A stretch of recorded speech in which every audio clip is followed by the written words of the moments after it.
بسم الله الرحمن الرحيم لا أقسم بهذا البلد وأنت حل بهذا البلد ووالد وما ولد لقد خلقنا الإنسان في كبد أيحسب أن لن يقدر عليه أحد يقول أهلكت مالا لبدا أيحسب أن لم يره أحد ألم نجعل له عينين ولسانا وشفتين وهديناه النجدين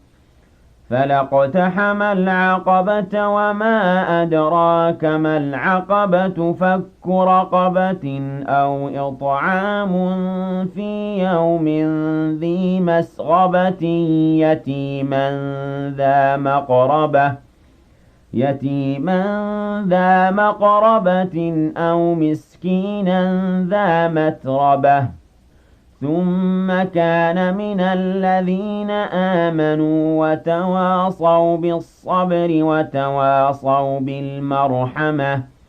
أولئك أصحاب الميمنة والذين كفروا بآياتنا هم أصحاب المشأمة عليهم نار مؤصدة